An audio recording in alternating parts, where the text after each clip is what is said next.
Hello, everybody. Hello, everybody. Welcome to. Such a smooth So introduction. smooth. I know. Smooth introduction. Greetings. Welcome. Please take Good a day. seat. Hi, everybody. This is panel 12.5 for VaesenCon. Weaving Tales of Terror. My name is Bear Winters.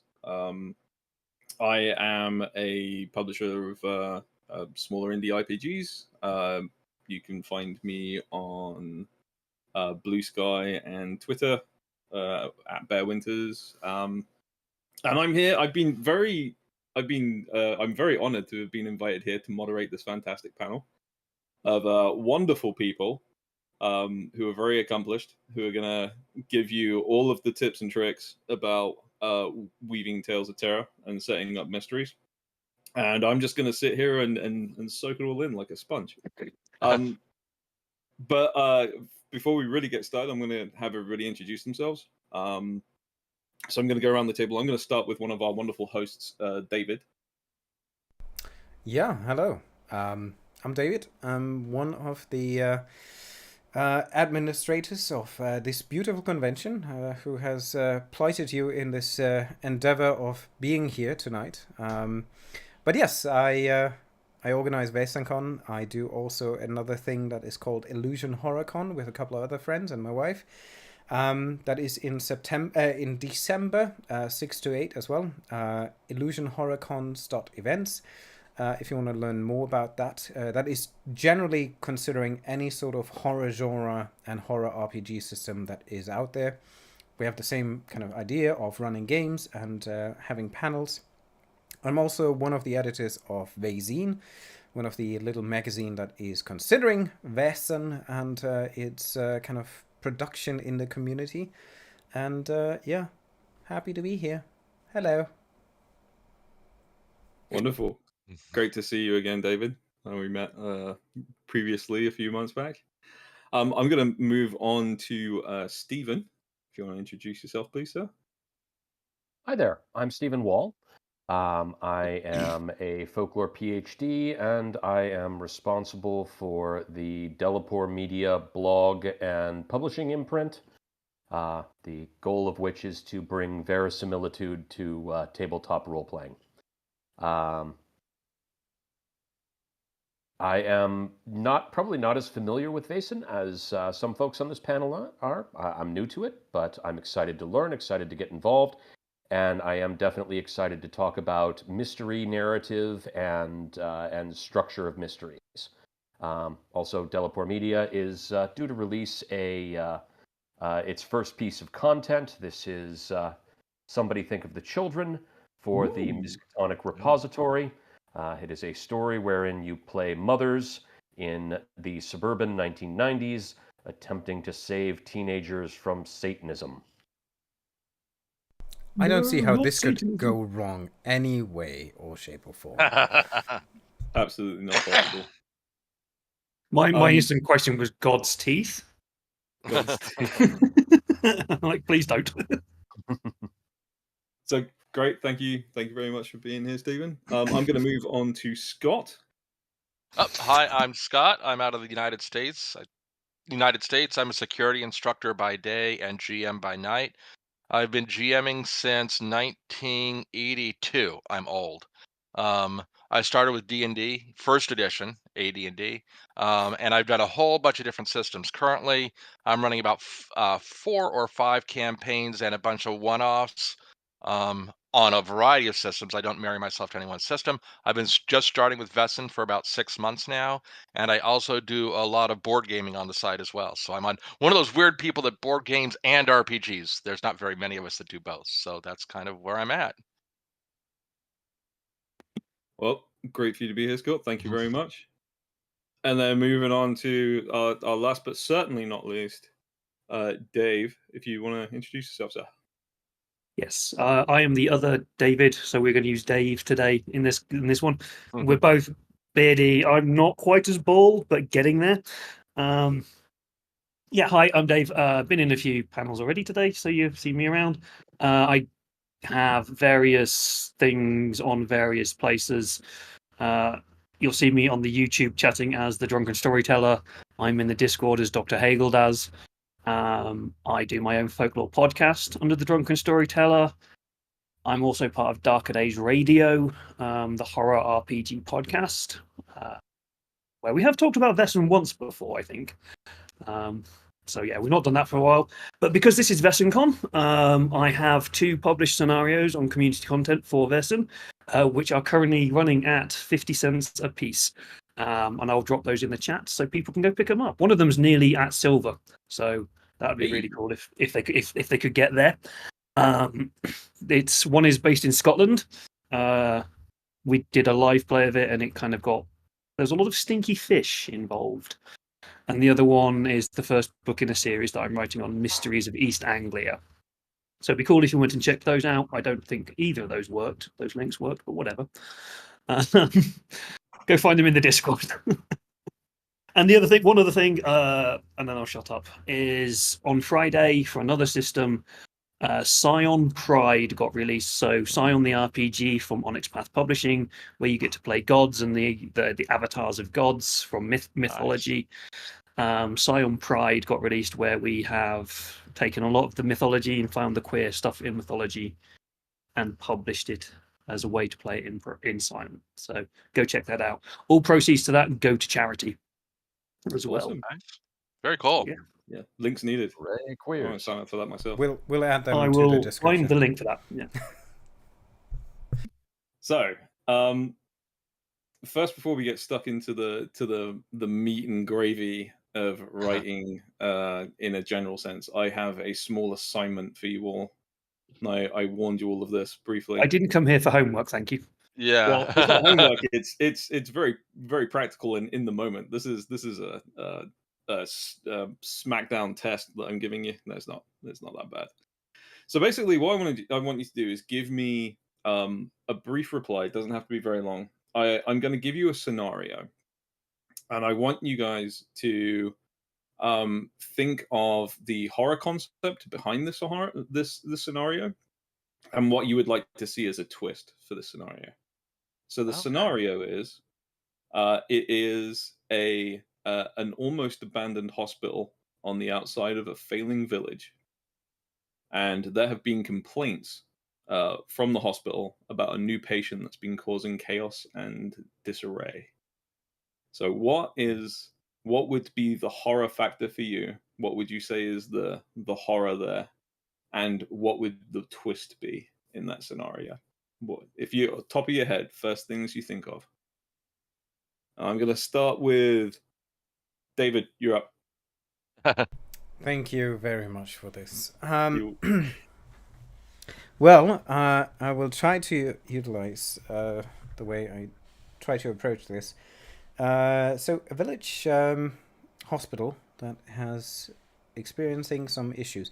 So I would say I would try to break it down to a primary conflict, which is clearly a involuntarily hospitalized person into that hospital that is seeing or experiencing things that are real to them and real to actually the world that it is. Nonetheless, the others are not able to see it. Similar, let's stick to the Vaesen kind of concept here. He has the sight, everybody else doesn't. And the secondary conflict that I would like to imply is that the manager or director of the hospital is very keen upon the reputation of even the slightly preceding reputation of the hospital to kind of say at least somewhat reputable, and therefore maintain a good image, and therefore repressing any image or maybe any reporters that are trying to sneak in and try to get the first scoop on this. And what I see in my head evolving out of this would be something like AHNS Asylum type of thing, where a reporter goes undercover into the asylum trying to interview one of the patients, and by this actually understands the true horror that is happening in that asylum or in that mental hospital. And that all builds upon 2 key ingredients, which is one, the true understanding of the patient in its first place, about the world and his experiences. And the second one, the kind of, well, greed and a reputation of the owner of the hospital that he tries to mask. And these are two fantastic conflicts that you can now spin off into a full scenario. For sure. Now, I don't want you to go too deeply into the reasons you've chosen this, because we'll get into that. Yeah, well, like, through the.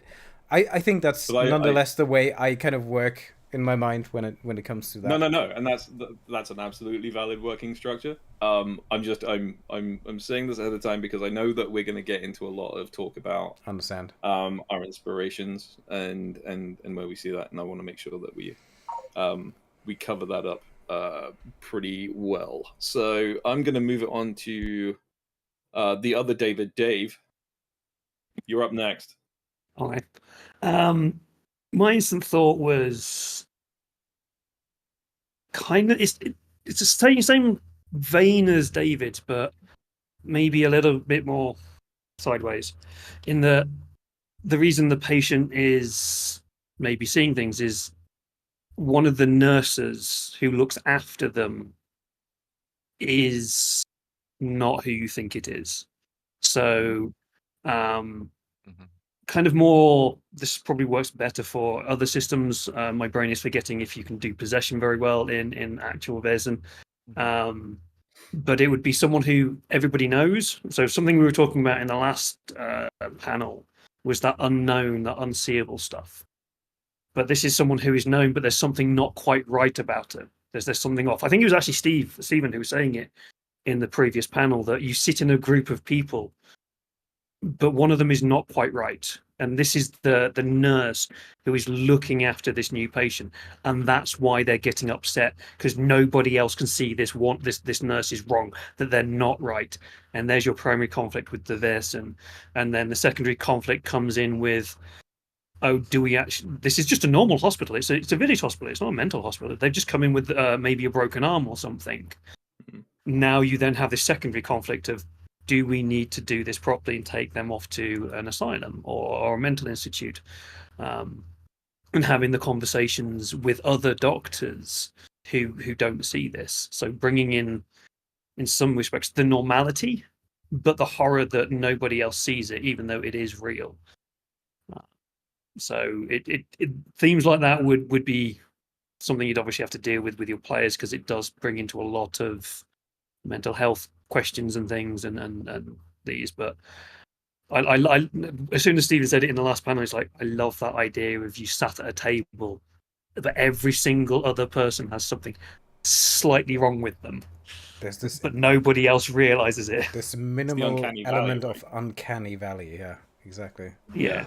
The uncanny valley is one of my favorite horror tropes. I think that's Robert Aikman, The Hospice. Yeah, is where I kind of that's where I kind of distilled that idea.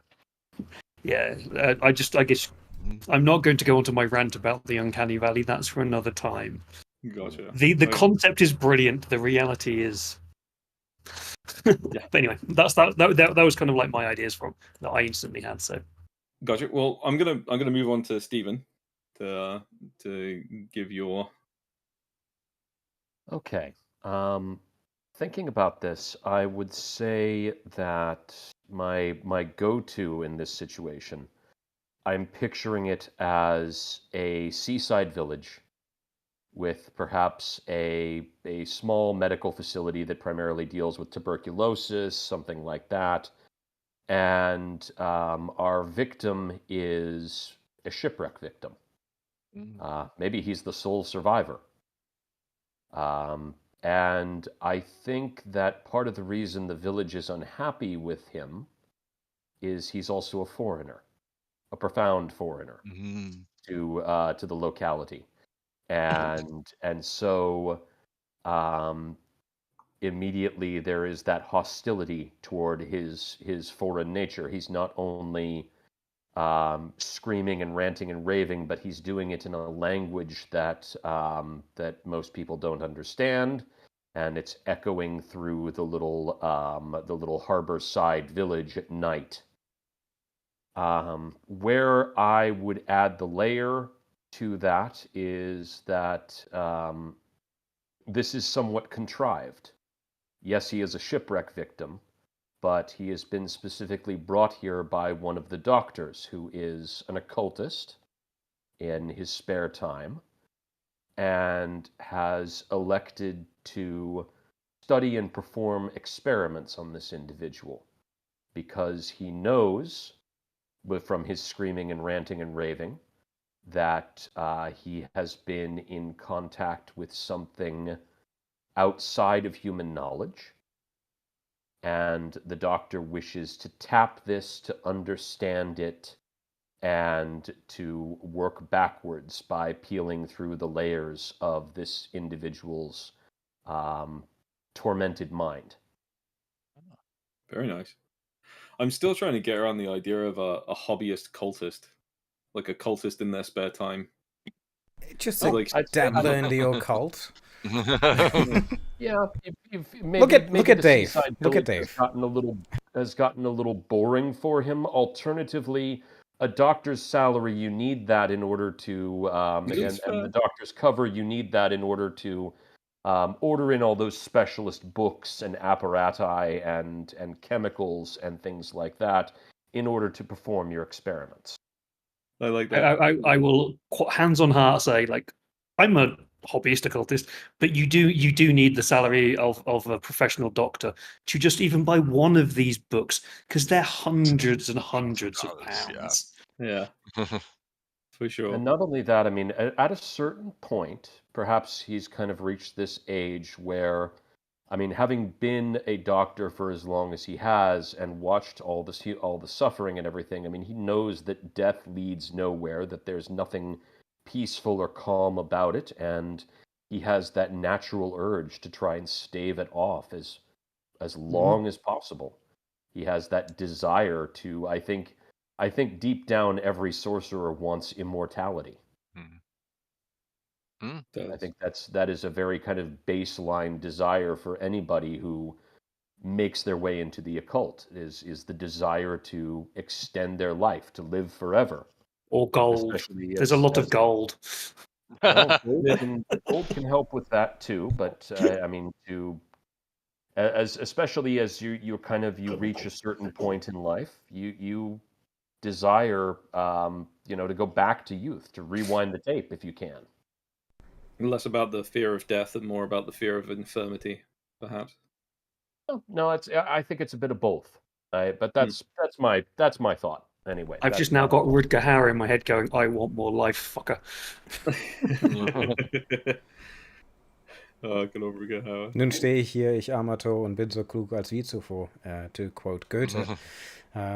Now I stand here and be as conscious about the world as I was in the first place, after doing everything I can to procure knowledge beyond the world of the reasoning. But yeah, that's just something that probably German speakers would know and appreciate. I mean, I appreciate it while not being a German speaker, but I'm actually going to move on just because we've been moving up. I want to kind of move this thing along. So Scott, give us your scenario. Okay, so I would start with the problem patient was actually under the influence of a Vesen, and that problem patient was surreptitiously tormenting and torturing other patients in the hospital. And then I would turn around and say within the town had made the agreement with the Vesen to basically take control over this guy, and they were sending all the undesirables of their town into the hospital to deal with them. So like, oh, we don't like this person in our town, we're going to ship them off to the hospital where we can get them tormented and tortured and probably ultimately killed. So it's basically kind of this weird, we're going to ship the undesirables off to here and let this guy torture and torment them and make their life a living hell. That's the direction I would. So that's that weird twist where you've got the Vesen, but ultimately the Vesen is in an agreement with the leaders of the town, and they've kind of made a deal with the Vesen to give them an outlet for their desires, for lack of a better phrase. So that's some very that's a very wide spectrum of the causes. I think that's really great topics of conversation. And you've got the very sort of human, um, cultists wanting to experiment on people that may or may not have been touched. You've got, just doctors being douchebags, or literal Vaesen, like spirits coming in um and having an outlet, like some kind of deal. Like I love how between the four of you, you've covered quite a lot of different motivations, and I think that's kind of key to this panel, is being able to weave those compelling stories out of nothing. And so I'm very glad uh, that we did this. And so let's talk a little bit about specifics, shall we? Let's get into We some. all pass the test and we live another Oh day. dear. Is this what I'm hearing? Yeah, yeah. So let's go into some basics here. And I'm sure some of you have maybe answered this question in other panels, but I wanna get a good kind of feel for this. Um, so what kind of stories do you find when you're pulling inspiration? What stories do you find not only just inspirational but compelling? Like something that really, when you see it, you go, "That's amazing. I wanna take that feeling, that vibe, that essence of oppression, um, and turn it into something that I want to write with." Like, what stories does that to you? Are there any authors? Are there any um, uh, what really inspires you to write in that kind of mode? And I want to give a shout out to Dave for this, because we had this discussion in the Discord earlier a few weeks back, and this was a question that was kind of prompted by him. But yeah, like I'd really like to know, not just stories that inspire you, uh, but I want to know what compels you. What can you not pull your conversation with? And this is an open question to anybody, so anybody who wants to take it, go ahead and run with it. Well, I'll sing the praises of two authors right away who definitely have influenced me. The first is Matthew Bartlett, and I would say what is compelling about his stuff is the way that he mixes surrealism into horror. That is, if you've ever kind of gone through one of his books, it is a roller coaster ride that starts with the mundane and usually ends up, well, it gets halfway to the grotesque, and then there's usually something very weird and poetic at the end of it. And those stories I find very compelling in the way that he just tells, and they're very ordinary stories as well. They're very they're the supernatural invades ordinary life in his stories, in his world, his kind of his town of Leeds, Massachusetts. And the other one that I will continue to sing the praises of, because she is the best author that I've read so far this year, is Alison Rumfitt. And particularly the book I've read is Tell Me I'm Worthless, which is an amazing transformative understanding of haunting. I love the way that she takes the tropes of the ghost and the haunted house that we've seen so many times in so many ways, and just applies new rules and new ideas to them. I like the variation. All of the things that happen in there, they make perfect sense, but they are things that you didn't expect before. And they give me so many new tricks and ideas. I tried to pull, after I went through that book, I went through it a second time, tried to pull out everything I could that I could take into a ghost story with my regular players, because my regular players, we've been doing a lot of ghost stories lately. They're getting repetitive in some ways. So I just wanted to have something that was different. And the idea of ghosts kind of layering and compounding each other, the fact that everywhere is haunted, that you cannot set foot in a place that isn't haunted, and that hauntings can create personality, can create whole new personalities. I mean, there's the things that the protagonists come up against in this story are things like a haunted Morrissey poster. It's actually absolutely terrifying. And then a house that is so haunted it has become fascist. These are absolutely fascinating topic. Just new takes on the ghost and on the haunting. So those That's are the very two cool. authors that I will sing the praises of: Matthew Bartlett and Alison Rumfitt. Cool. David, you asked me to say something about YouTube chat earlier, which I completely forgot and it slipped my mind. I Just in apologize. general, if any of the audience has some questions that they want to relay to us in one state or the other, please do so, and we'll try to get to it because we are semi-watching what you're saying. I'm watching it right now. I'm looking at these There you people go. talking. We're scrolling. watching you. Big Brother My is eyes close see all. by. But yeah, that's pretty much it. I'll go ahead and jump in on after this one. So, Yes, please. I thought about it for a while, and I want to go two parts. Is in terms of sources, one which I find really interesting is CBS Radio Mystery Theater, which was a radio show with a lot of really interesting horror elements that ran for 20 or 30 years, 5 days a week. They have 2,000 episodes. You can't possibly listen to all of them. It would take you months of continuous listening.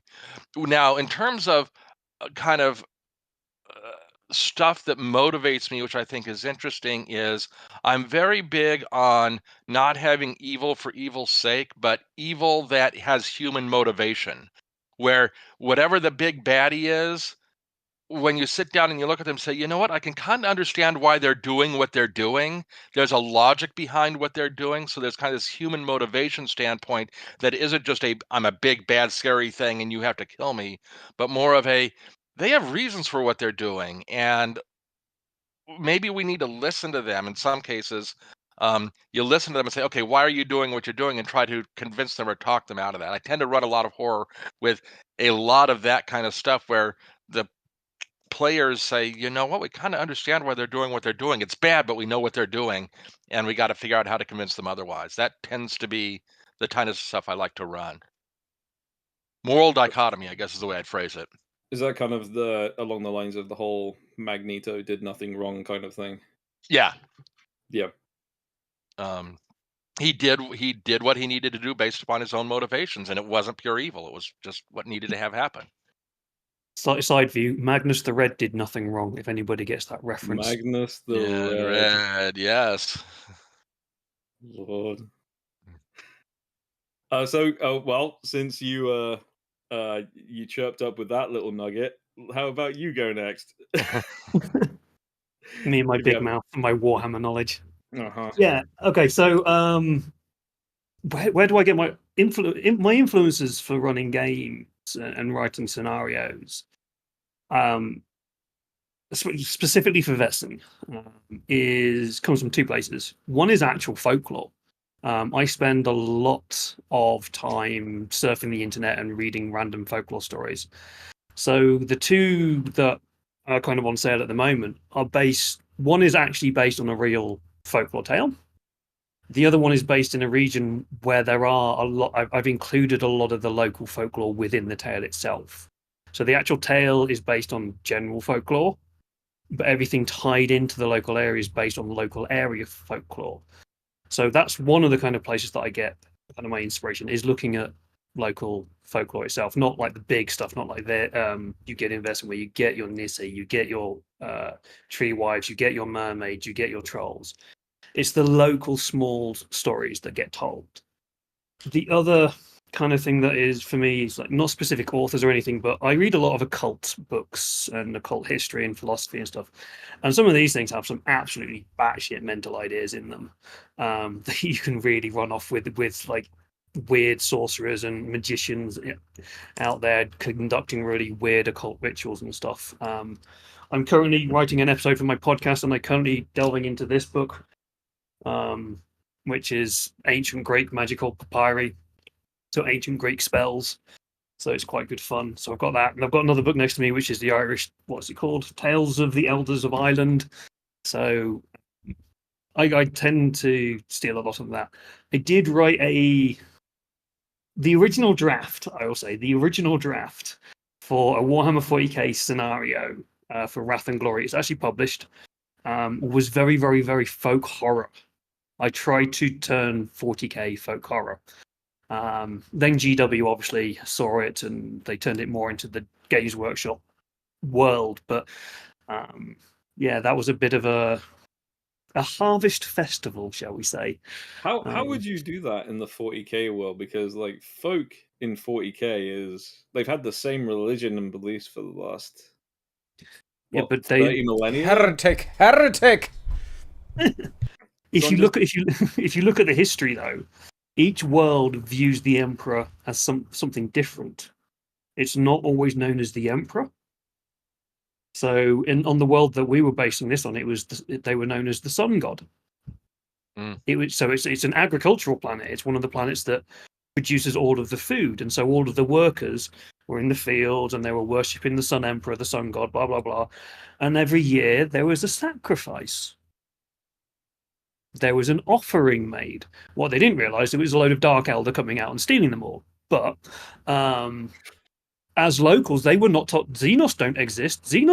No, there's no such thing as aliens. Chaos is not a thing. No. This is just a sacrifice that we need to give to the Sun Emperor. And so therefore you make 40k folk horror. Oh, that's cool. So it is possible. You can turn any setting in any game into anything you want with a little bit of thought. Some distant Forge world or something like that. Yeah, that absolutely works. Agri worlds are the perfect place to do it. So, but yeah, so. Okay.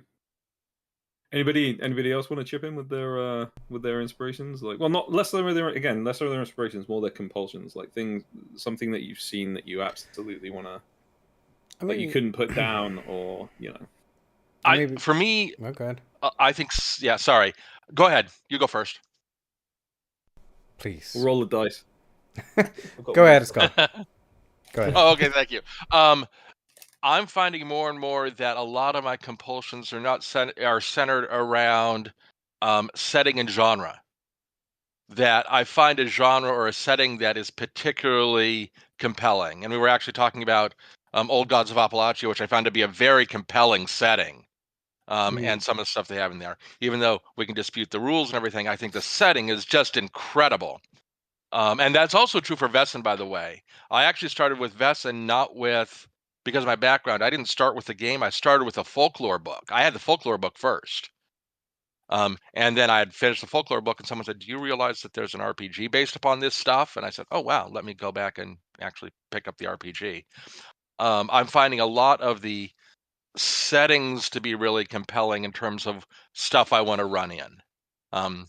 I tend to gravitate more towards really interesting settings and then go from there, if that makes sense.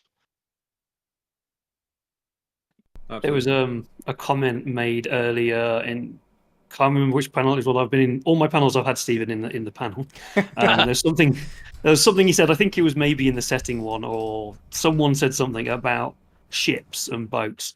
And now, since I've heard that, all I've got in my head is trying to figure out how to run and write a Vaesen story on a ship out in the middle of the ocean, and I've now got this in my head and I can't let this go.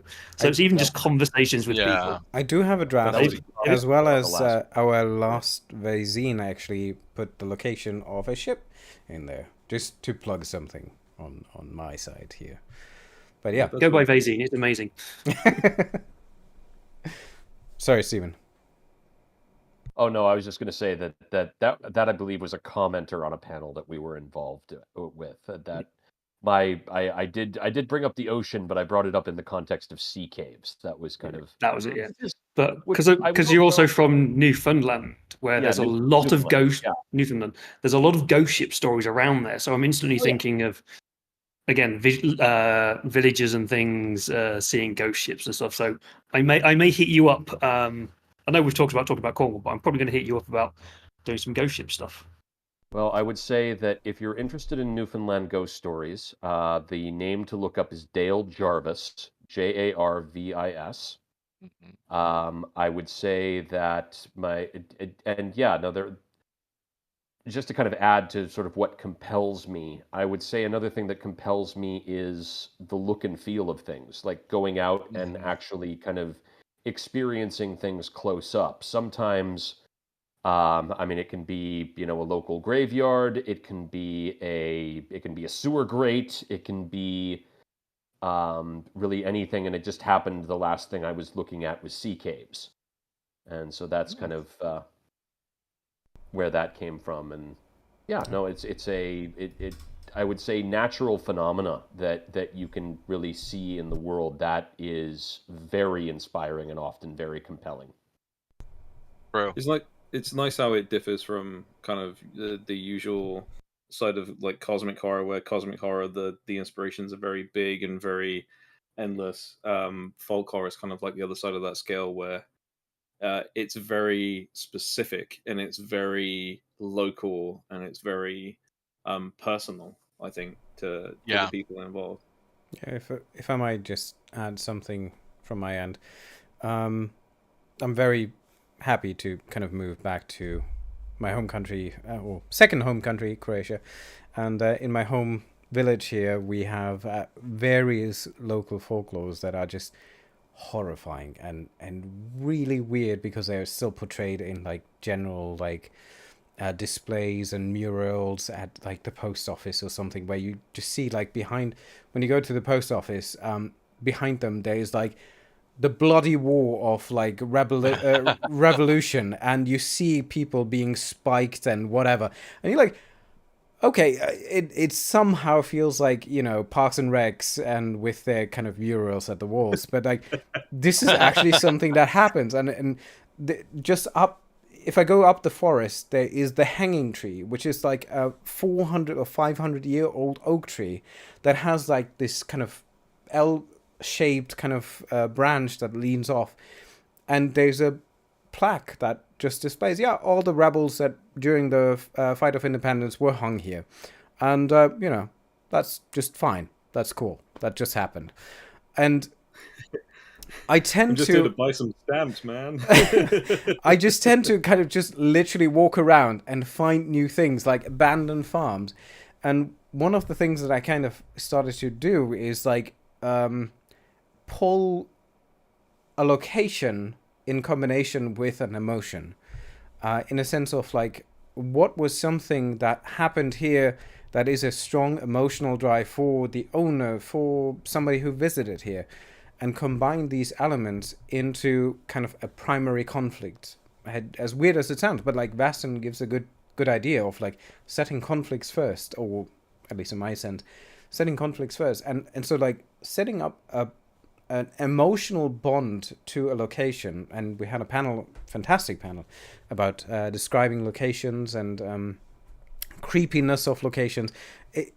There's a lot of elements that you can utilize, because ultimately I think Steve and all others have mentioned that locations ultimately are another NPC in the story, right? They are in itself a character that you are introducing to your players. And if you have an emotion that can connect the players, or you know, the investigators, to that location, to that NPC, you can already start to develop a much deeper background to not only the location, but the background of the location. You can expand upon how people lived there previously. Was there sorrow? Was there anger? Was there hardship? It is everything. I think nowadays I work on is see a location, take it in, and then I think of an emotion that kind of first pops up in my mind, and I try to make a connection about something horrific that happened here, and try to bind an emotion to a location, and then I spin out from there. What is the secondary conflict? What is kind of the second thing that happened? And I always try to bind it to emotions, because we human monkeys are bound to emotions. We're bound to kind of socializing, and I think that's how I kind of interpret horror that is afflicting the players. If you can, it's kind of like it's kind of like taking the stone tape theory. Stone tape theory. I think that's the one of it. From humans imprinting their emotions onto the plays, which you can quite clearly use in Vaesen. but you're doing it the opposite way. You're going, well, here's a location. What do I think should be imprinted on this? So you're taking Exactly. an actual horror trope and real world ghost hunting idea, and applying it to the game. I think that's a really cool way of thinking about it. And I think the other thing thinking about locations is you can really do interesting things with characters with the players by taking locations and changing the emotions they tie to that location and shifting them around as the game develops. And going back to the one I gave with the seaside town shipping off the people off to the asylum, you start off with that, oh, that town is very happy and very mellow and chill. And then when the players come back, they realize that, yeah, these guys are doing some really, really bad things as a result. So I think changing the emotions around locations can really take the players, and kind of twist them around and put them twisting in the wind as their feelings about locations change. Midsummer. Well, Yeah. again, I think it's not just having the emotion; it's also removing the emotion. Yeah. Is also Either just way. as frightening because, Yes. like, looking at Midsummer, Mm. when people are just passively happy about, people leaping to their death and then getting, spoiler warning, getting hammered in the face to finish them off. And the fact that everybody's just so, oh, this is great, I love this, is incredibly unnerving. It kind of breaks the societal norm. Uncanny. Normalizing the horror. It's Yeah. normalizing Yeah. the horror. Normalizing the horror makes it more horrific. And so this actually this links in quite nicely to the next question I have, because there's that feeling if everything around you is horrible, but everyone's normalized it, and you're the outsider, like looking in, going, why is everybody okay with this? That's a very sort of isolationist aspect of horror, and yeah, shout out to Scott on this, because we talked about this again a little bit in the Discord prior to this. The concept is isolationism a key part of horror, and is it a necessary part? Where do we find isolationism, and how can we put that in? How do we add to the horror with isolationism, in a kind of a unique way? Because there's obviously, you're alone. You're alone on a lighthouse in the middle of the sea, and there's things scratching at the glass of the lighthouse lamp outside. But that doesn't really play well in, group settings like tabletop games. Yep.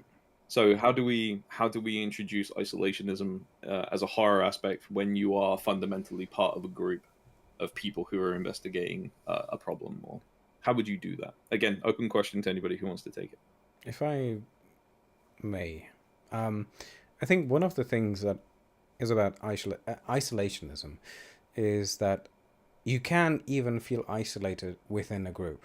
You can feel isolated within a crowd because you have nothing in common with them. I've wrote several scenarios for Call of Cthulhu and Vaesen as well, where it is about the community that makes you feel isolated. You do not belong to them. You are the outsider. I mean, a clear description or easy example is Wickerman, right? It doesn't matter which version you take on, if it's the bees or not, but it is the idea that, yeah, not the bees, I know, but the idea is that you feel isolated within a crowd, and the only thing that you need to is continuously or be aware of player characters' backgrounds and their emotions that they portray, their fears that you try to allude to in kind of the setup. You slowly start to kind of understand what the player character is really about, what is making them tick. And if you have an understanding about how they work, and you understand like, oh, well, that makes them different. Like they feel like they're being observed because they are on the run, because they're kind of out for a crime or something like that. You can make that sensation very easily within a crowd because everybody starts watching at them. And then they start to doubt, why are they watching me? Do they know who I am? Do they see me for who I truly am? It is it is a conversation. I think that creates isolation. Yeah, that's just, I think, what I wanted to bring out, because I think that is a confluent theme that I've seen from discussions from various topics that I've been listening into, that has kind of kept the undergoing tone. And one of the major things is listen to the players, understand their characters, and utilize whatever they say, because the characters are the best judges of what makes them feel isolated, and you can utilize that. So Alistair McGuffin in chat suggested split the party as a form of isolation. And, that's a very easy way, if I may that's a disagree. very easy way, but it's also somewhat disruptive to the game flow. Whenever you get split parties, I find, especially in the Dragon game or games where there's a lot that can happen to a party when they're away from others. That can be somewhat, it kind of splits the physical attention and maybe the enjoyment of the players. The good thing, like everybody in the crowd looking at the party of investigators, I think is a very good one, because even in that small group of 4 or 5 people, if you've got a whole village that are just staring at them, that can definitely give you a very sort of isolation. Is there any other way that you folks would maybe introduce isolationism to a party without the obvious of one falls down a pit trap? Yeah, there's another way you can do it. I still call it divide and conquer, and I've done this a couple of times and it goes back to that listening to motivations, as you set up circumstances where players are intentionally going to disagree with each other. I had a case with one where they were left with a decision of A or B, and I had 6 players, and 5 of them wanted A, and 1 of them wanted B. And let me guess, you chose C? Well, yeah. And it was this one player felt really alone because everybody else was saying, we got to go A, we got to go A, we got to go with choice A, and they were like, no, we've got to go with B. So you can create that isolation within the party, and boy, that's really angst creating, by the way, where one person feels like everybody else hates me, and I've got this reason why I want to go this way. So you can do a divide and conquer, which isn't physical, it's motivational. Yeah, there you go. Where the motivation split, and it's especially good when you don't create an even split, but when you create one person wants a different thing or another person wants a different thing, and you shift it from scenario to scenario, where person A wants it this time, and then person D wants it this time. So every time one person feels alone, and that creates some really interesting circumstances and storytelling, and lots of discussion afterwards after a game like that. Yeah, as you just saw, I just put up a game which is almost specifically written for that conflict. Yeah. On that idea. So Die RPG, which you can put actually in any setting you want, because it's about creating the world as you go along. But the idea at the end of it is you have a choice. The final conflict of the game is you have a choice. And the entire group is meant to agree on it. Yep. And I tend to be the arsehole in the group, the Chaos Goblin, who's just like, nah. Nah. But yeah, it's having that whole point of the interpersonal conflict between the PCs. If it's done well, can create a really good sense of isolationism. You just have to have a really good, trusting group of players who know each other, and then they're not just being arseholes to each other. Yeah, that's very true. I see Stephen itching there to say something, and I'm very curious what he has to say about this. I might just have a rash. Oh, okay. I might just have a rash, but no. I do have something that go ahead, that I can add at least. It's mostly, David, kind of on top of what you were saying, and that kind of my thesis for this would be, yeah, however you do it, you do want to make the players' characters into strangers. Whether that's strangers in a social setting, whether that's strangers as in they are the only humans in this wilderness for hundreds of miles. Bringing them in as strangers is ideal. Unfortunately, I think Vaesen, the traditional setting of Vaesen kind of lends itself to that. It is I mean, it's something where you can easily cut people off from communication. You can easily isolate them in a rural space. You can easily make it so that there is no help for hundreds of miles and they have to solve things on their own. The other thing I would add is that I am a big proponent of splitting the party. The two things that I keep in mind are I try to keep my splits short. So I try to take them apart and bring them back together. Usually, especially in horror, it's convenient if I want to make an example of somebody, whether by injuring them or possibly doing away with them in some fashion. I mean, it all depends. But yeah, the more isolated people are, the easier it is to kind of to put pressure on them. The other thing that I do is not just the short splits, but I make sure that the splits are equally are equally dangerous. I don't leave one group in safety and I have the other one go into danger. If one group decides to stay still and the other decides to move, both of them get in trouble in different ways. And that takes a certain amount of contriving, but I allow for it. And I mean, perhaps it is just my kind of group of players. My players tend to be voyeurs, so they tend to like to watch each other get tortured. That could just be kind of a cultural thing for us, but It's kind of that's that's an interesting Indiana Jones kind of situation. Like if you can have isolationism, but the person who's isolated is the one that can help. With the rest of your party around on the other side of the wall, getting the pits, the spike ceiling descending on them, and the person who's alone. I'm supposed to pull this lever, right? This lever right here. Yeah, this one. Yeah, this one. No. Like down that or up? My left, your left, who's left? I don't know. That one. Up, down, up, down, up, down. Which way? How many of My this? partner does that to me, by the way. Like when I say, like, "Hey, can you grab me that?" She'll just point at something randomly on the table and go, "What this? What this?" I'm just like, "No, stop! It's painful." Yeah. But yeah, I could definitely see someone doing that in the party for sure. And I mean, in my case, typically the lever also releases a spider into the room where the person pulling the lever happens to be, so they have something to deal with as well. Yeah. And then you can actually.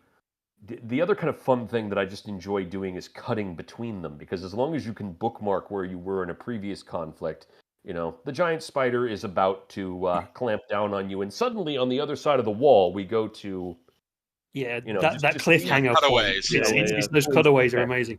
If you kind of going on this idea as you're talking about this, there's a story kind of thing that I've run a few times. I try not to let the parties split, mainly for my own sanity. Rather than theirs, because it can lead to own GM storytellers having to track multiple storylines and multiple things going on at once. But cave systems are amazing places to really ramp up that horror and isolationism, because suddenly you've been scared somewhere and the party's just scattered. Yeah. Who's the one who took the light with them?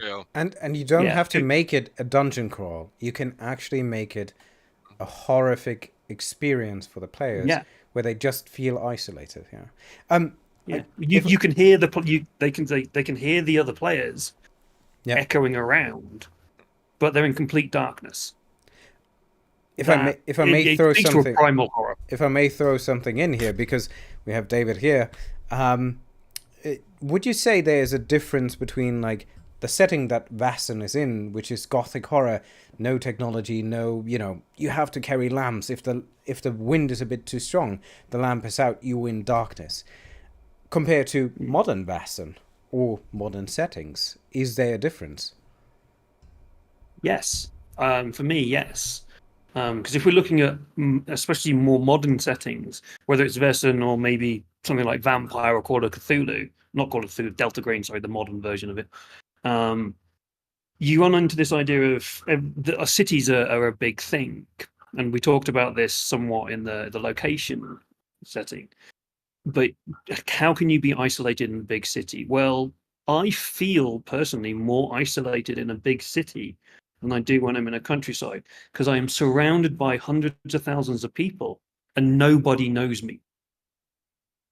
You are alone. You are one single person in a crowd of thousands. Yep. And you bring up this idea of, yes, we know what liminal is, and we've talked about liminality a couple of times. But it's not just a specific place within a city. The entire city can be a liminal place because everybody is going about their business ignoring everybody else. And you are just another lost face in this crowd. Mm-hmm. I am sat here in my apartment all by myself in the middle of a city. Nobody knows I'm here. There was a horrible thing that Tom Murr said in the last one, was that I could die in this room. I could die screaming and nobody would know. And that is what the horror of a city is, and the horror of a modern setting to me is. Despite the fact that there's modern technology and you can call help instantaneously, you are alone. Whereas in a village, everybody knows everybody. Someone doesn't see you walk your dog for a day, they'll go knock on your door. Yep. So you can really play folk horror games in a busy city by understanding actually how horrific and isolationist cities are. And I will not go into anything deep on that one because you can get real horrible ideas. For sure. I am interested to know how, because folk is, or at least your thoughts on, because folk is generally much more of a kind of countryside, out in the middle of nowhere, like genre. And I know there are, in a modern era and with big cities and stuff, it's difficult.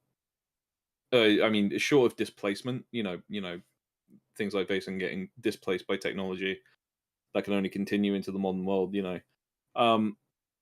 but can new folk horror be generated in the heart of a city? Like, stories, especially like, some old cities like old London, New York, Chicago, big cities that have a lot of history.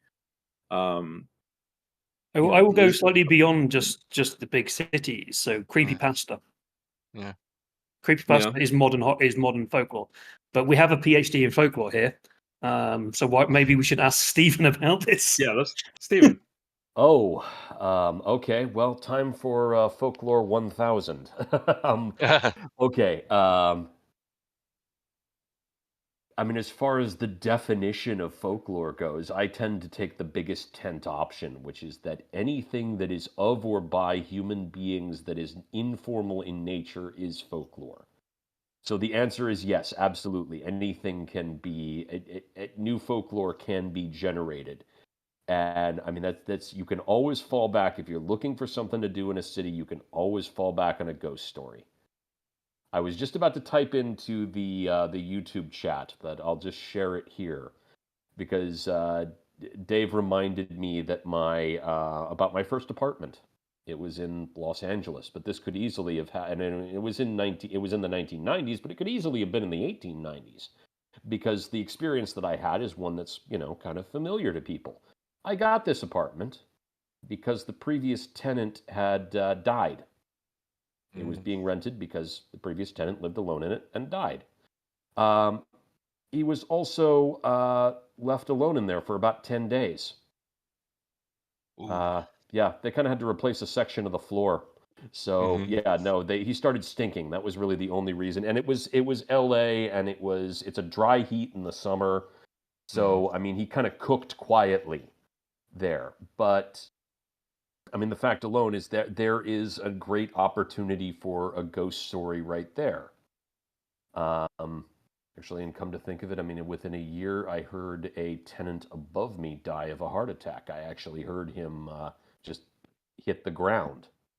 So it's not just the room; it's the entire building is now a haunted building. No. Yeah, well, yeah, exactly. You need to stretch it further. It's LA in itself. The whole well, of I was going to say, because also you've got all of the Charles Manson buildings and stuff. Yeah, and that's Alliston Rumfit. There are ghosts everywhere. Everywhere is haunted. So absolutely, there are new opportunities to create and ghost stories are just one example. I'm riffing on that just because of just because of what we talked about here. I mean, if we take it back, there was a panel I was on last night where we were talking a little bit about kind of the nature of taking Vaesen beyond its sort of traditional borders to the New World and things like that, and the idea of I kind of got on a little bit of a rant about the idea of the fact that when people immigrate, they take their Vaesen with them. Yeah. And so But on the but one but that hand, you could have somebody with yeah. the site who's looking out over New York Harbor and seeing, the boats unload with all the people from Ireland who are coming in from the famine and everything. And perhaps because they have the site, they see a secondary line of little creatures coming out from behind the boats, going under and getting their passport or getting their papers read and getting themselves assigned to various places as well. But the That's an idea, amazing image. Yeah, it is yeah, a no, good I love image. it. I can't get enough of that. The idea that yeah, no, that the immigration would change Vaesen as well as Yeah. they immigrate, and and I think that's an opportunity to kind of transform folklore a little bit. It was interesting when you're thinking about folklore in an urban setting. The first thing that hit me was the first movie, Candyman, which is a classic example of folklore in a modern context. Now, they later, with the sequels, just chewed things up really badly. But the first film was a modern urban folklore setting It's an with some urban really legend. horrific results. Yeah. I I think that yeah, the other thing is to think about with like urban settings is cities are built on top of other places. Mhm.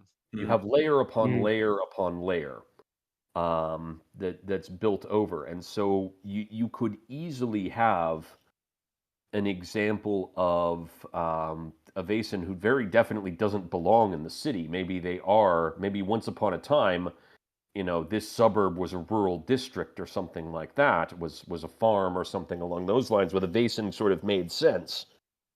And now the Vasen's been built over the top of and has kind of gone mad as a result because they don't have their Yeah. natural environment anymore.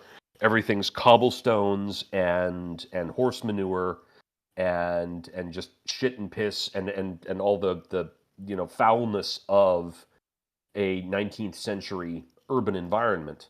Yeah. And the Vaesen has just was perhaps some sort of beautiful nymph or something like that, but has just lost its mind and become some sort of filth dwelling hag. Yeah. In the modern version setting, we actually deal with this to some extent. We talk about the change over the century from the original setting to the modern setting, where the Versen do morph into something new because of the change in society. One of the things that the core book does is it's very much still about the fight between industrialization and nature, because at that time in Sweden, there's still a lot of nature. There still is a lot of nature in Sweden. It's still very, very sparsely populated.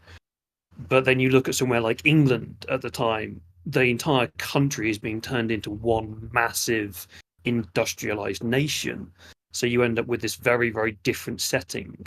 So when you think about building your stories, your story you tell, at least for me, the stories that I tell in Sweden are a lot more kind of open, expansive stuff, where in England and in the UK setting, you do have to deal with big cities and big industry and train tracks everywhere and people trying to buy your farms off you so they can drain the lands and stuff. So yeah, the Vessen do change. It's interesting to talk about folk horror, because that's, since you said the Candyman movie, that's now expanded my whole range. So Jason Voorhees is technically folk horror. Freddy Krueger, Mike Myers, all of those kind of like 80s slasher, you know, villains. They all have backstory to them. Jason Voorhees was drowned in a Camp Crystal Lake, and every time someone goes back there, someone gets killed. It's like it's a ritual thing. It's very ritualistic. Yeah. Jack the Ripper technically would be folk horror. He's very much Jack the Ripper is folklore because he was a thing, but we have no idea what he is. Yeah, you could even put him as a.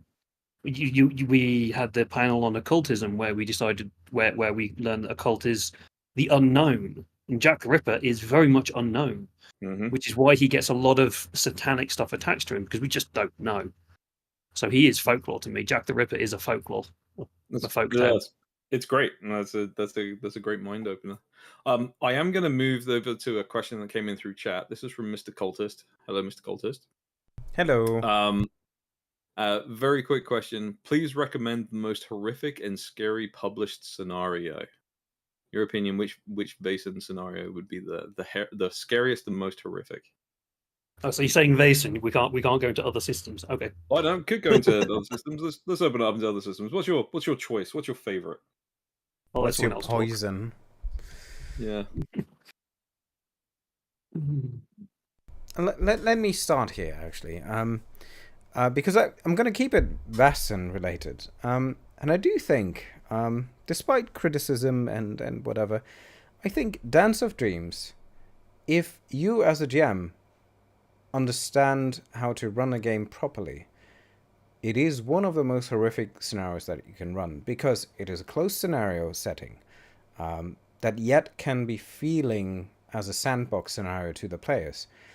You can create a very evocative ideas of the first interpretation of kind of understanding what is happening.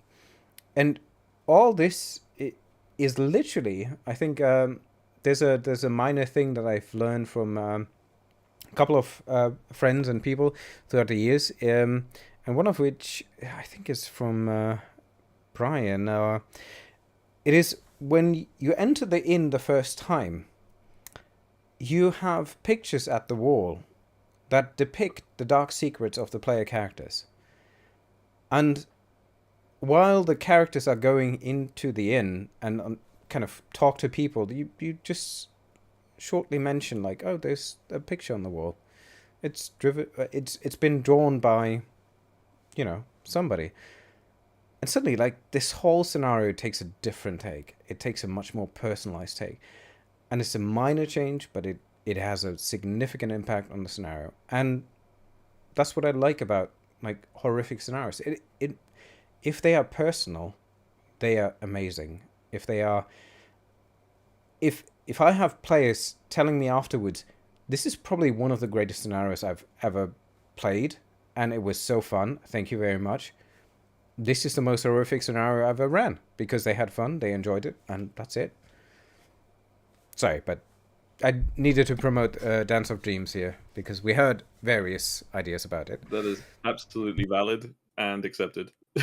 I will agree. I know it's had a lot of crap thrown at it, but there's a lot in it that you can really play on to kind of delve into it. There's a community content one that I'm going to promote. Yes, I did have a little bit of I edited it, but I didn't write it. When I edited it and I played in it, I honestly think it's one of the scariest Vaesen stories I've ever been part of. And this is Remember Me. It's unfortunately, it's the modern Vaesen setting. But we talked at the beginning about hospitals. And this is set in a hospital, and it really does. It really hits the personal horror. It really is a deep personal, mental horror, and will take you places if you play it correctly. So, Dance of Dreams, I'll agree with. I've not played many of the ones from the actual core book, so I can't say. I tend to make up my own stories. Remembering Me is pretty good. And if you just want to get one of the most horrific, I won't say scary, but most horrific scenarios ever written, God's Teeth for Delta Green. That basically covers that will mess every you up. Trigger warning that you can ever think of. Every page has about 10 trigger warnings on it. So, yeah, it's not a game. It's a scenario or campaign that you really need to trust every single person in the group. And you need to be very clear about the expectation of the scenario before, or the campaign Yeah, before. yeah. Yeah, I totally And agree. the writers are very clear about this in the way that they've written. Yeah. It's like, we have done this, be aware of it. So, but yeah, that's my thoughts anyway. You're muted. Scott, Yeah, you're mute. Scott, if you. I think maybe your did Are your you headset unplugged? disconnect perhaps?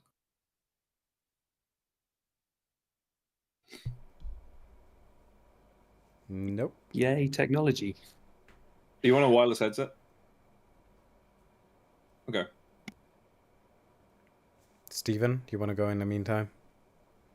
Well, that's the thing. I don't have I don't yet feel I have as much experience or enough experience with Vaesen to be able to say what scenarios are the most horrific or anything like that. Unfortunately, I mean I whenever anybody kind of brings up this question, my first one I always go to is, geez, I'm not even sure if you can get it at this point. Lampposts in Bloom by Scott Dorward. Good. Yeah, fantastic. An Unknown Armies story. It is tragic and personal in a way that just makes you feel loss. And I mean, that's horrible in its own way. It's like, it is extreme, it's just a kind of extreme suffering involved there. And it's a beautiful structure. I mean, look it up if you're interested. I know there are actual plays of it out there, but it is a remarkable tale. I think it could actually be adapted to Vaesen if done carefully. Probably modern. Would probably want it to be contemporary. Although, I mean, you could even take it back to an 1890s or an 1800s kind of situation. Yeah. I think one of the things that has come up here is there are obviously different ways that people think of horrific. So what you've just said there, Stephen, is that personal idea, that personal horror, that personal struggle.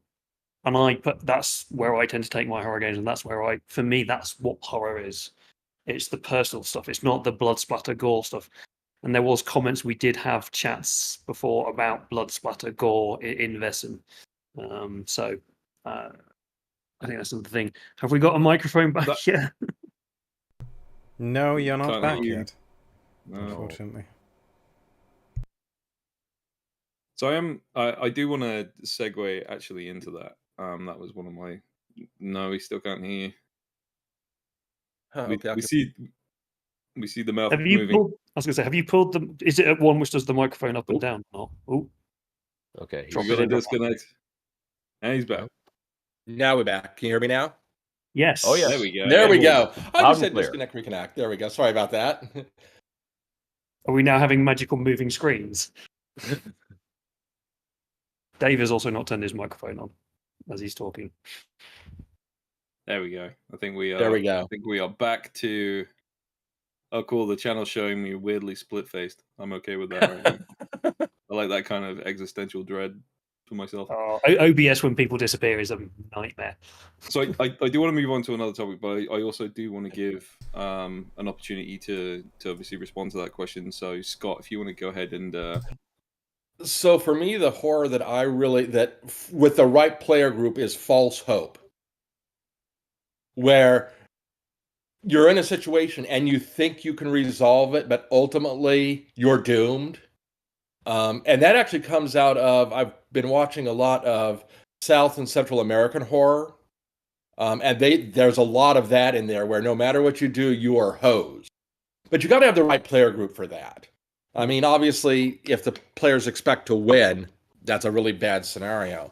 But for players that are willing to take that, I'm doomed and I'm screwed, but I enjoy the fight, it could be really horrifying to them as a result. Yeah, I will agree. South American horror is very, very different and very brutal. It is. to your psychology. May I actually follow up on that question a bit, because of my own curiosity, which is, do you conceive scenarios in a sense of giving players the ability to win, quote unquote, a scenario, or what is winning a scenario mean for you? Because I've heard various ideas throughout the panels, and like, since we're weaving tales of Taurus, tales of terrors and building compelling mysteries, what does winning a scenario actually mean for you guys? Because like, I have an idea what it means for me, which is, I like to refer to the Cult Divinity Lost theme motto, which is "Death is only the beginning," more than so often. But what does it mean for you guys? So much of it for me, I tend to look at the player group, and then the direction I go is dictated by what their kind of philosophy is. I mean, I'm reminded of, there's another game system called Zweihander, where in their opening they talk about the goal here is survival. That the best the player group can ever expect is to not die.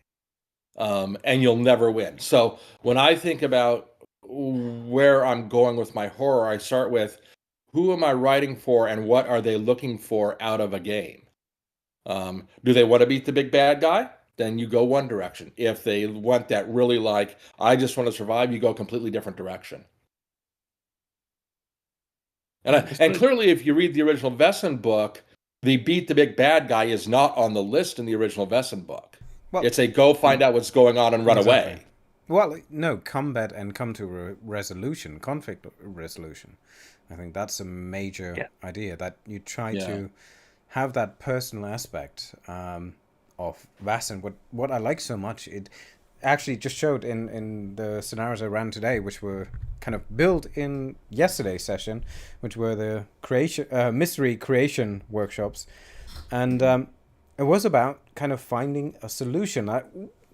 Predominantly, there was an intent for violence, and there was an idea that this might go badly. This might go like terrifying, and we need the 4 or 5 sticks of dynamite. But in the end, they came up with a resolution that was a negotiation that meant some sort of sacrifice.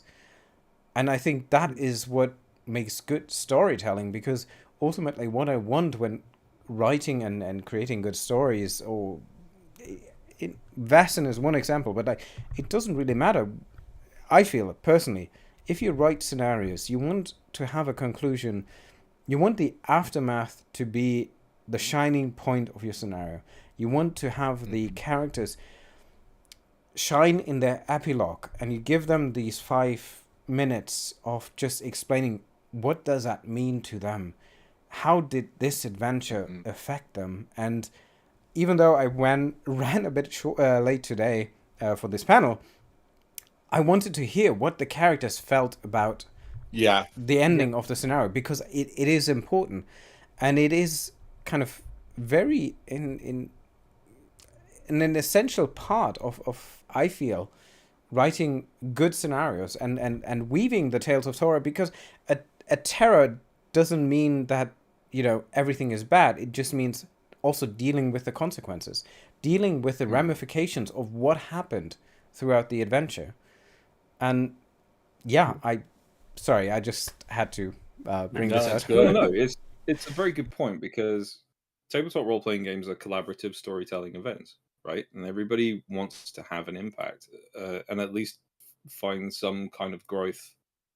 I feel, at least for their role within that collaborative story, and even this, I love this thing you said about how their epilogue must be glorious, because even in death, their epilogue can be glorious. Someone redeems themselves from a prior sin by saving the rest of the party from a horrific big bad by sacrificing themselves. Like that's an impactful part of a story, and I think that's where you win. It's not necessarily that there is a condition within a game, but in the minds of your players. If your players are walking away and that game session is gonna, or that that expansion is gonna stick with them in their mind, then that's a win. If they can go home and tell all their friends about it, it's a phenomenal feeling. I tend to not view it as you can win a scenario, you can win an RPG, because that to me, you need rules, you need explanations, you need lots of things. It's a tabletop board game. RPGs are not designed to win as a actual kind of gameplay concept. To me, you win an RPG when you tell an amazing story, and your players leave that table going, "What the fuck just happened?" I 100% agree with your statement there. And that to me is winning at RPG. You don't win the game, you win the experience. If you're talking about it 6 months later, then you've done the right thing. Yeah. Yeah. Absolutely right. To bring it back to, do you mind if you carry on? You go ahead. I was just going to say that to bring it back to the topic of the panel, which is compelling mystery, I think the important thing here is that the reward for resolving a mystery is the knowledge that you gain in resolution. The villain, I mean, ultimately kind of uncovering what is hidden. As long as you achieve that, I mean, even if you achieve that and at the end the villain pushes you off a cliff or shoots you in the head or whatever, you've achieved the end goal of a mystery. You have that knowledge that you didn't have previously. That is your treasure. That is your reward, is that you understand this thing that you did not understand before to a better extent than you did before. Maybe you don't have all the pieces even, but you obtain, through the course of the mystery, you obtain knowledge that you didn't have previously. You understand why our psychiatric patient is screaming constantly in the little village hospital. Yeah. Sorry, I didn't win. No. That's what I wanted to get that in there. Especially since it's called Weaving Tales of Terror, right? Yeah. Weaving means stitching, means individual holes that you create throughout kind of the adventure that ultimately connect by a thread. And when you pull it together, you have a wonderful result. I think that's a very so I want to use this as a slight pivot point. I did want to talk a little bit because we mentioned Midsummer earlier, and then the inclusion of gore in horror games, and I wanted to kind of, I don't think we have time, so I think we're running up we got about 10 minutes left. We have all the time we want. But yes. But Bob is here. We can do what we want. Yes, we're scheduled for 10. We're scheduled for an ending, but I think I'm happy if the moderators, aka me, is running a bit overtime. That's fine. Okay. But I did. So I it kind of segues a little bit better into this other question that I had, because we're talking a lot about winning scenarios and how that's satisfying for players and player satisfaction. With investigative games like Vaesen and Call of Cthulhu, and any kind of like investigatory type scenario, the tilt of the player seems to lean more towards the people who have like investigatory skills or charismatic skills, and less leaning towards characters that may be a bit more brawly, like an out of work bouncer is just running security detail for one of the investigators, an old soldier that's seen too much in a particular world war is seeing things and wants to kind of help out with the investigation team. There are different types of characters that don't all have to be purely investigators, but are a bit more physical, and a lot of scenarios involve a lot of manipulation roles, investigation roles, perception roles. And those players that seem to focus a little bit more on the physicality side, or dealing with like the actual, because especially in Vaesen, it's very highly recommended to not shoot a Vaesen, right? Like, you don't want to get into combat with them, so it kind of there's that whole, and it's the same thing with games like Call of Cthulhu. You don't, a Starspawn comes down, you're not gonna like pull out your Garand and have a good go at it, fisticuffs that thing. So I'm sure that'll end perfectly fine. Nothing bad will happen. It'll be fine. But there are players that want to explore that kind of role with an investigative nature. So how do you include those types of players in your scenarios, where they get to contribute as much to the glorious epilogue, when socially they're kind of bumbling fools. They'll trip over a dead body before they spot it. Like they might not necessarily have the skills to be like a perfect investigator, but you know they just want to play different people. How would you include that? And again, this is open discussion, so anybody who wants to answer that, feel free to go ahead. I just want to start with the phrase that I've heard before. I want to say it was on the Good Friends of Jackson Elias podcast: percussive investigation. There's always percussive investigation. I'm not saying it works all the time, and it certainly wouldn't work against a Vaesen, but I mean, it's something where if there was a human witness who had seen something but didn't want to talk about it, they could be convinced. And, that's where you might use your kind of large person there in that capacity. More of a joke than anything else, but I am kind of half serious with that. I mean, it's you can build on that quite easily, because yes, there may be a Vaesen. The scenario that has the Church Grim in it in the original books, there's a cult behind it. Mm-hmm. There's a group of humans dealing with it. Sometimes those humans might have their own personal protection, who will just stand there in front of the church and not let you in. How are you going to get in? Have your own big person help. So you can use the big people to deal with the big people, and the investigators can deal with the knowledge.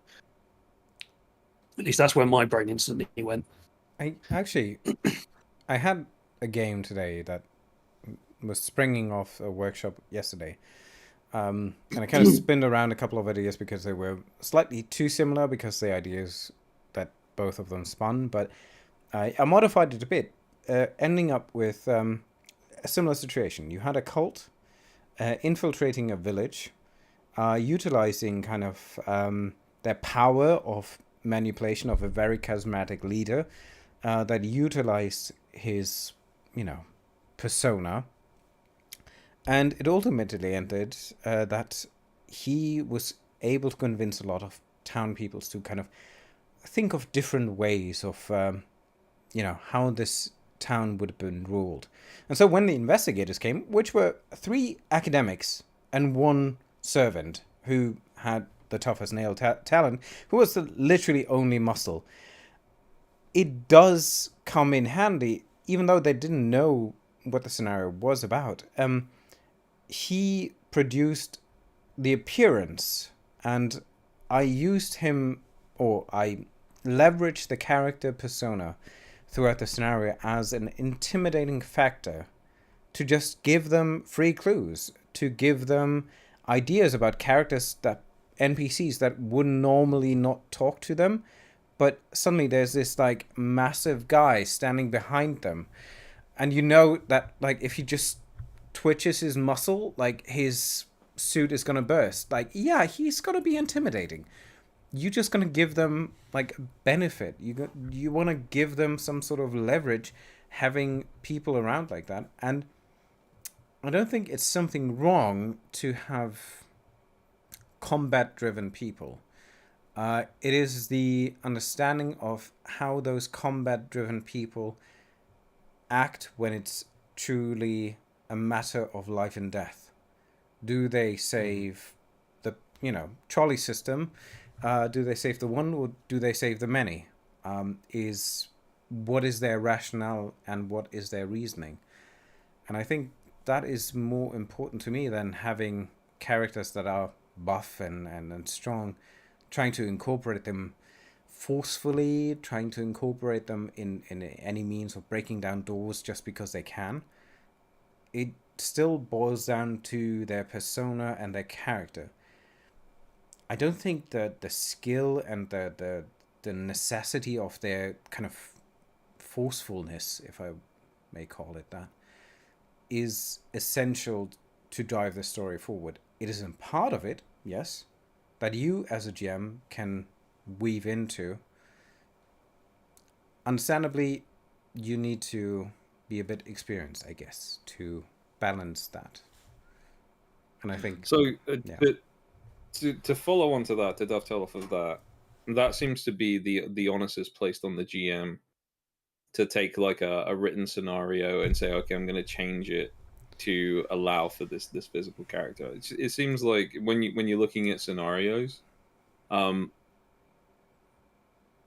you write, when you write a scenario and you build a scenario, not just for VaesenCon but for other games that have investigative qualities, do you also write, in the potential ways for more physical characters to, like, say, like a military person, right? Yeah. They might not necessarily be, physical, but perhaps there's some way of noticing that this person that's professing to be, a local, territorial army One of the member is players not was actually got the was right actually medals on. a cartographer during the Swedish-Danish wars, and so like he actually kind of produced a lot of ideas and combinations throughout the game. I don't think I don't think I make the game dependent upon the archetype or the characters that players bring to the table. I try to utilize what they bring to the table based on their strength, and I try to include it in a scene. And I know this is going more into like GMing style and how to do this properly, but this is a hard point, and I think it's hard to write for any instances of archetypes of backgrounds, a scenario. But the best thing you do is you playtest and you just give the characters the idea, choose an archetype, create one, and do not take the same one. And you playtest it 5-10 times. So the question about the like an army officer is actually quite a good one to think of, because yes, they've been trained in military ways and military thinking, and maybe even combat, but they have a different connection to people. They some people in a village may respect the army more than they'll respect a journalist, because journalists tell lies, but an army officer, they've been hired from England, they've been hired by the king to fight for king and country. They're going to be respectable, so you'll get a different reaction. At any means, none at all. No, an officer would never lie, and so you can use the different social circles that they might work in. So a big, strong hench person is probably going to be more sociably accepted within the street crowds and the street urchins, rather than the high society. So rather than just using their physical attributes of strength, you can apply it to what social circles they might work in. Because if I'm a priest and I want to we need to get some information out of the street urchins, the street urchins are just going to nick your rosary. Whereas you turn up as a dude in a vest and some short pants with bulging muscles and an anchor tattoo, well, the street urchins are going to go, well, there's nothing to steal off you, and you're big and scary. Yeah, cool, my boss will let you know, and they'll try and hire you. So it's kind of thinking slightly out of the box as to how, as Dave was saying, how to use the physicality of them in the game, rather than just, here's a door, punch it down, or here's a dude stopping to let you in, punch him out. You can think about the social circles that they work within.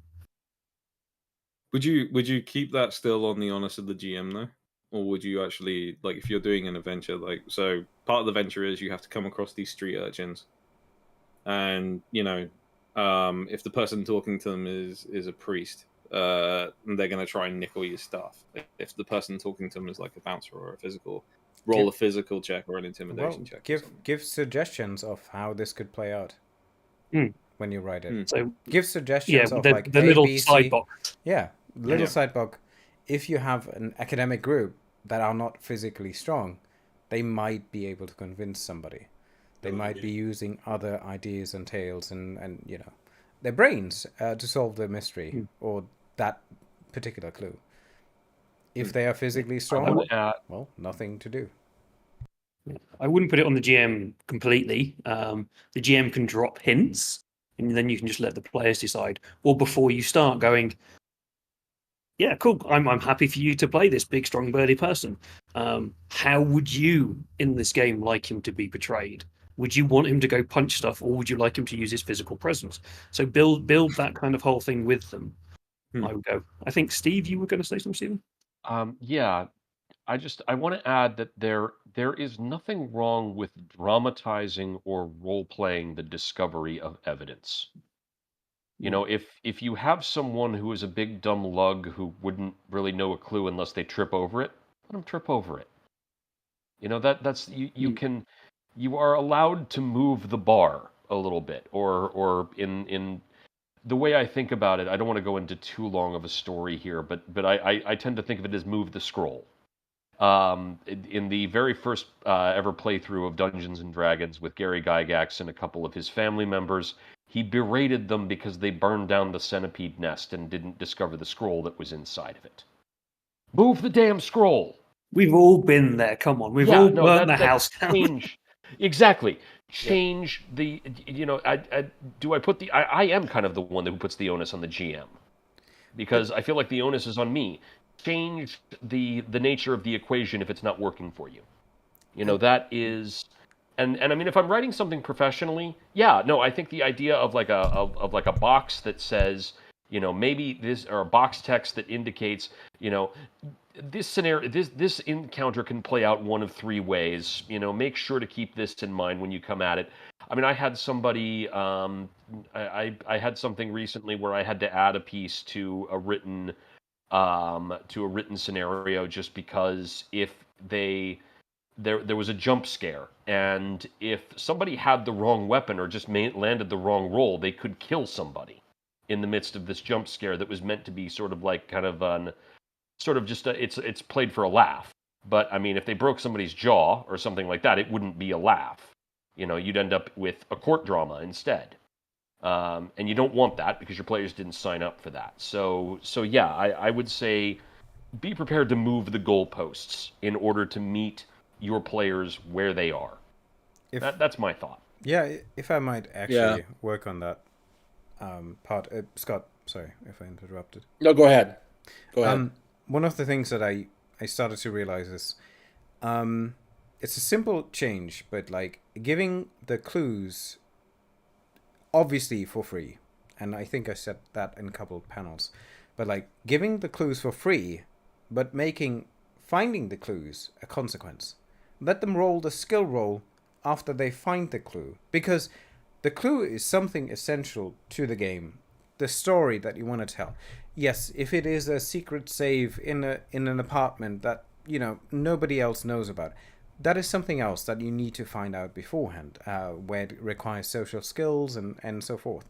But if it is something that theoretically can be found with spending some time there, just give it to them, but make the finding of the clue a skill check. Make a person appear and quickly run away, or make somebody be like, you shouldn't be here. I'm sorry, I need to call my boss about this. Like, the consequences of this actually can pull then the specific skills that an investigator has who found the clue. And you can actually give that moment to the player and say, how do you get out of this pickle? If you roll successfully, well, you make something convincing. If you don't, well, there will be consequences. And that is much more interesting because they know what the storyline is, no matter what. It is the forward it's the whole fail forward. Yeah. Forward, fail forward. Exactly. So one of the things I hate about games like the Dragon game is the roll for observation in a room to look for a book. I absolutely despise this. It's right personally. there. It's right there. I see it. I see the title. You're going to my question for this is usually, how long are you in the room for? If you're in the room for an hour, well, the book's there. Well done, you found it. If you've got a shorter period of time, then if like you've got maybe a minute in the room because there's someone chasing you or something bad is going to happen, then make the roll. On fire. Yeah. So, but you can always do the fact if you go, yeah, I'm here for an hour. Cool. Yeah, you do find it. But as you find it, something trips. Mm-hmm. And again, that fail forward idea. Thank you, Powered by the Apocalypse, for bringing that out into the world. as an actual system. I mean, that is part of the kind of natural mystery structure, is that in Act 2 you raise the stakes. Yeah. Hmm. I think Scott was going to say something at some point, but no? No, we're good. We're good. All right. Fantastic. So we are at 7:56 right now. So I'm going to do a quick round robin, quick fire question for the four of you. Very simple. What tropes or horror movies and mysteries would you really like to see used less, and which ones would you like to see used more? Ooh. And I'm going to start with. Let's start with. Don't start with me. You started with me the whole time. No, I'm kind of wanting to now, just because you said not to. No, we're gonna go with Scott. You get first roll on this one.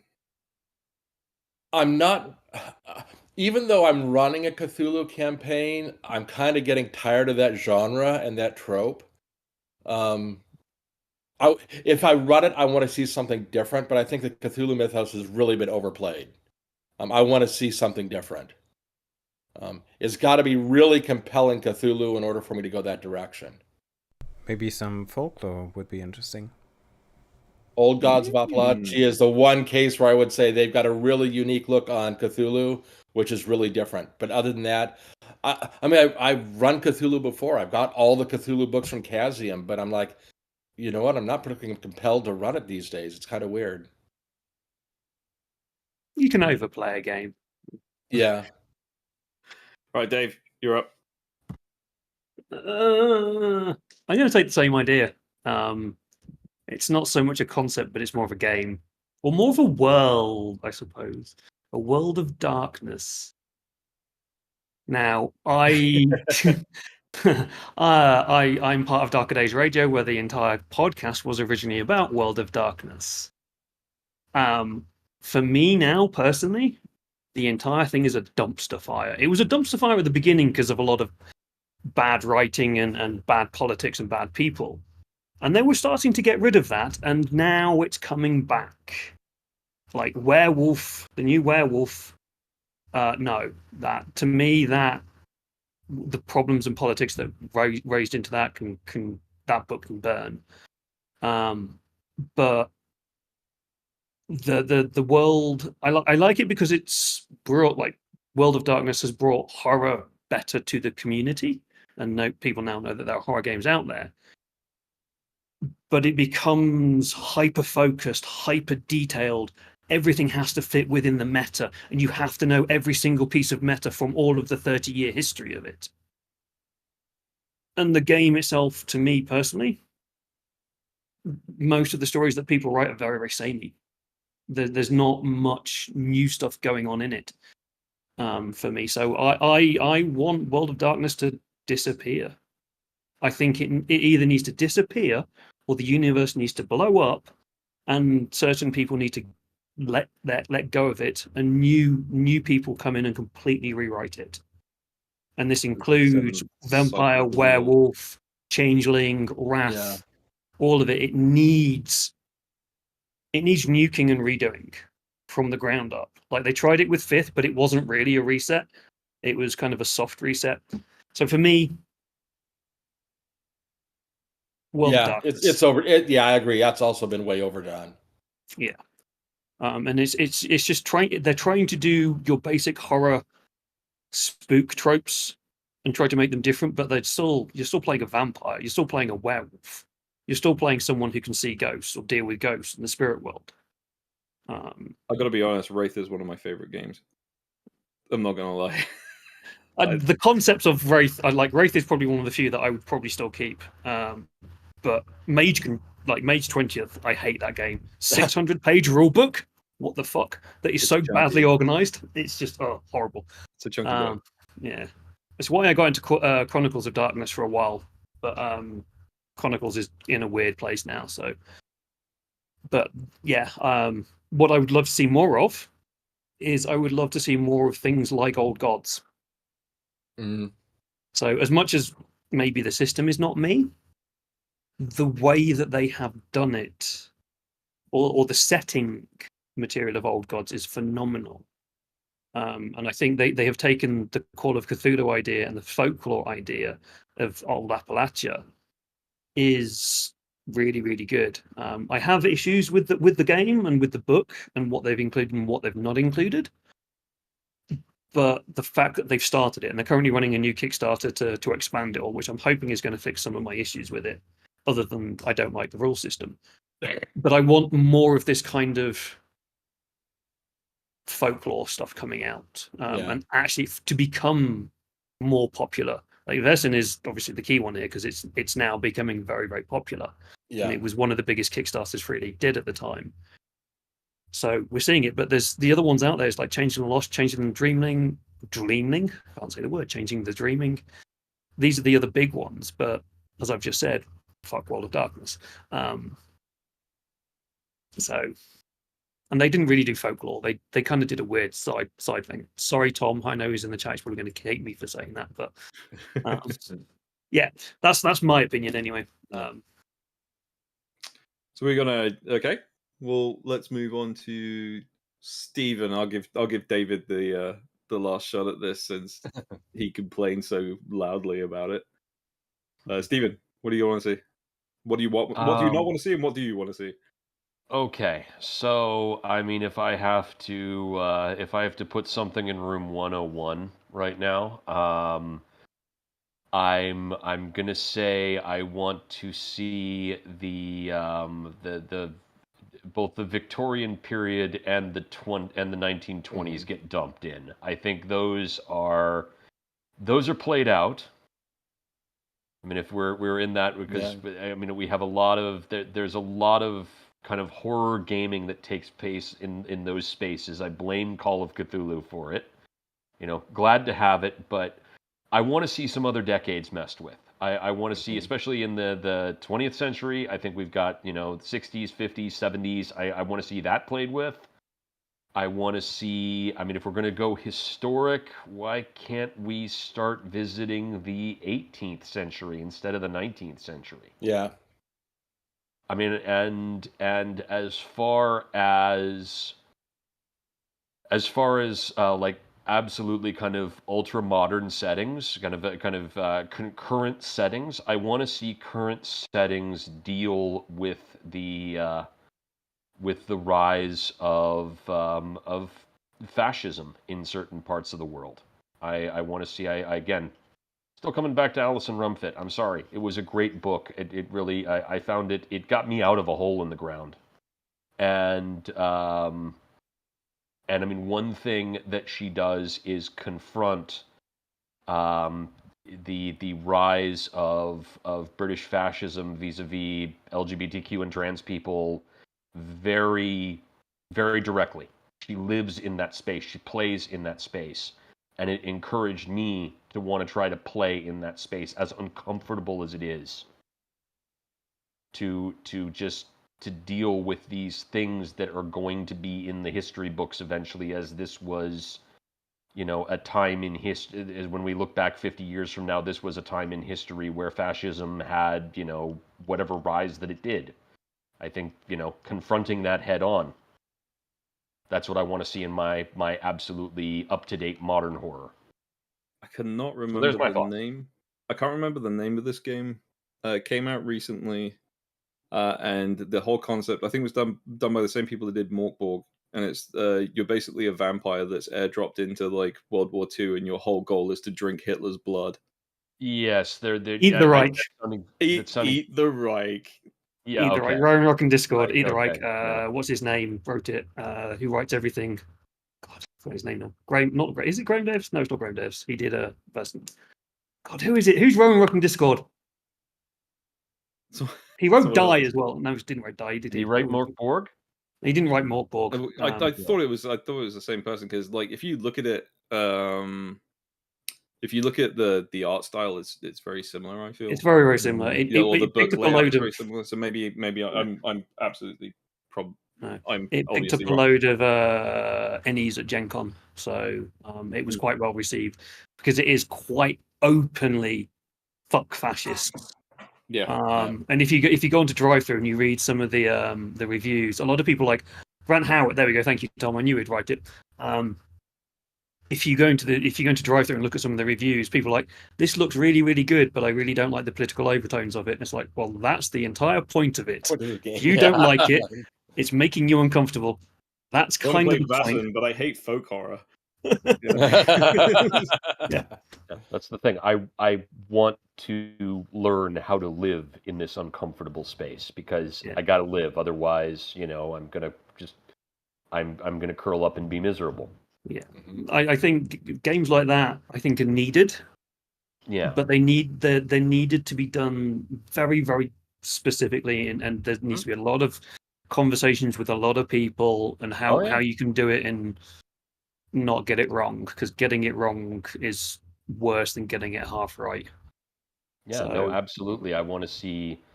I mean, there are difficult conversations that need to be had in the world of game development and RPGs. I mean, even in Vaesen, we were talking last night about the idea of First Nations or kind of Aboriginal peoples and their folklore, and kind of how do you, especially as you expand Vaesen across the Atlantic Ocean, what does that look like? And my thought is that we need to have those difficult conversations. So I mean, this even is if one of the ultimately reasons the why. answer is no, we need to have that difficult conversation. We need to open it up and say, hey, do you want to be involved? Do you want, They are. There is a big indigenous community out there of players and writers, and one of the big problems we'll move off from this because we'll get into quite a political region at the minute. Yeah. But Werewolf the Apocalypse hired the Werewolf Fifth hired a load of indigenous writers, and then they got shat on by the uppers and were ignored. So there are people out there. It's not so much that they're not being heard. It's that they're being ignored by people who are going, yeah, but that's not what the game is about, because the game was originally this and they were the tribes and they did all this. It's like, yeah, but that's because it was based on racism and your own white misunderstanding of it. So I think as a group of 5 white guys, we're probably not very well educated to talk on these matters. Yeah, I've spoken to some of the writers, but that's why it's like there are people out there who can do it. It's not us, because we're 5 white people. Give the platform to people who are affected by it. Give the platform to people who need that visibility, and let them write it. And then best we can do is support them all the way through it. Yep. Which I do want to do because I do like to give a shout out to Richard Wayne, who did Roosevelt. What is it? Moonlight at Roosevelt Beach. A queer horror RPG set in the 70s, 80s scenario. It is fantastic. The illustrations, the whole setting, it is fantastic, of like just modern day horror, but different. And yeah, it is fantastic. Horror is queer. Yeah, I'll say that. Sorry, horror is queer. It is queer, and but the point is, it doesn't feel queer in a sense. You can run it as any GM, and you can hand out characters, but they have certain tendencies, and you can play it either way. And I think it is, fantastic to see diversity happening in communities. And unfortunately, I think one of the biggest downside is that Victorian times were not really open to anything else, and so we have throughout any system, it doesn't matter, a very strict and I would say almost religious aspect of how the world looks like. Yes, that's how it is right now. I hope we can change some of it in the future and just make it that you don't really care about if your characters are either or whatever, and just have characters and play them and play with your people that are at the table, and enjoy the characters that you have, that the people invested time in, and enjoy time playing role-playing games. I think that's the major point. Enjoy weaving the mysteries. Enjoy weaving the mysteries. Enjoy weaving your own mysteries. Enjoy expanding on mysteries that are published. do not shy away of utilizing, repurposing, or reallocating ideas.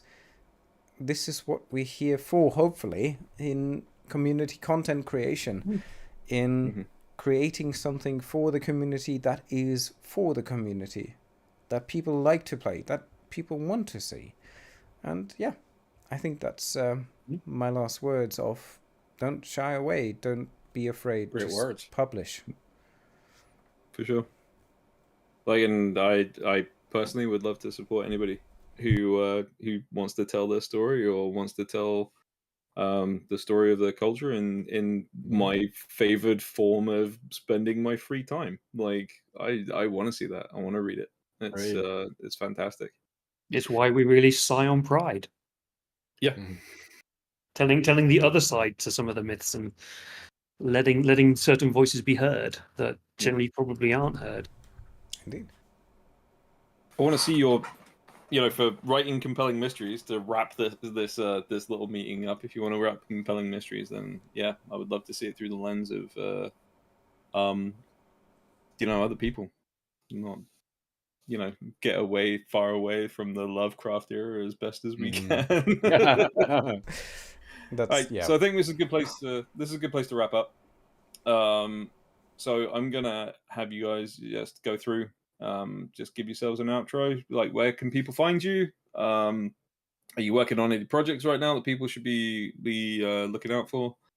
And just thank you all for being part of this wonderful panel. I am singularly honored to be able to talk to you all.